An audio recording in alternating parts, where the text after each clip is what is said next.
back to Bride Rays. We are in a study called Teaching the Younger Men, and today we are in part 3, and we're going to be looking at how Titus, as a young man, was to be an example. And how was he to be an example for the other younger men and for the church as a whole? Well, let's begin by looking at Titus 2, verse 7. And it says, first of all, in all things.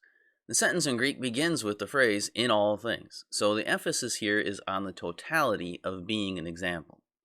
Nothing is excluded. No area should be roped off. Titus was not to pick and choose, as if he could, what or when he was going to be an example.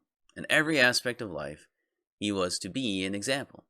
You can see why self-control needs to be there in the life of a Christian, especially in the role that Titus has. This is such a daunting task that without self-control, Titus is guaranteed to be a failure on multiple fronts. He can't just hold forth a model of a good teacher without holding forth a model of what it means to be a Christian in every aspect. Since being a Christian should impact every area of your life, he doesn't have a choice. Now, the word Paul uses here for model or example is the word type. This idea came up as we went through our study in Genesis. If you haven't watched that, you got lots of videos there on Genesis, but the idea of type comes up quite often when you're studying the book of Genesis and actually the Old Testament as a whole. You see, there were a lot of types of Christ. There were foreshadowing. There's an example of what would come later. If you looked at those people or things, you could see in a shadowy sense what Jesus would be like when he was on the earth. In this sense, Titus should be a person that others could look to and see what it meant to do good works. What does it mean to do good works? Well, you look at Titus. The word could also be used as leaving a mark or an imprint. This same word is used by John when he speaks of the imprint of the nails in the hands of the resurrected Jesus. So Titus should be imprinting good works upon the people. He is the mold by which people are being pushed into. His doing of good works should mark others. It should leave an effect on other people. When people saw those whom Titus was working with, they should have been able to say, oh, Titus and his good works were here.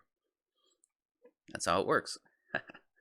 Now, in the context of the end of chapter 1, we see that this is a contrast to the false Christians and the teachers who deny God by their works. Now, there are examples throughout Scripture of good works, but you will not find a comprehensive list. There's no check boxes that once you get them all, then you're done doing good works.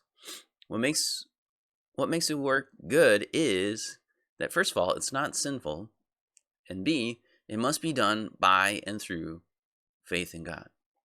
God prepared the good works beforehand that we should walk in them. Faith without works is dead and are meaningless and are evil. As Paul already stated, to unbelievers everything is defiled. This will include their works.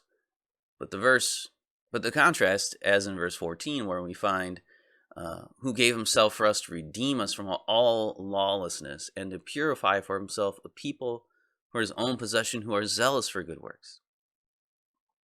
So salvation precedes the good works. Can't do good works until you're saved. And then he purifies you and he makes your works good.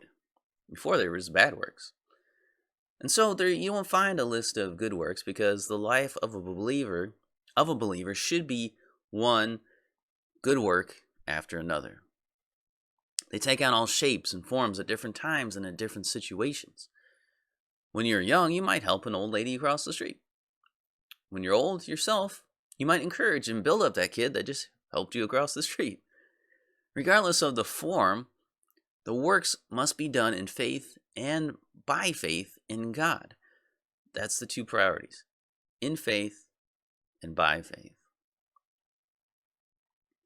So, that is what Timothy must be, as an example of good works. And really, that's what all young Christians should be striving to do, is to become an example of what it means to do good.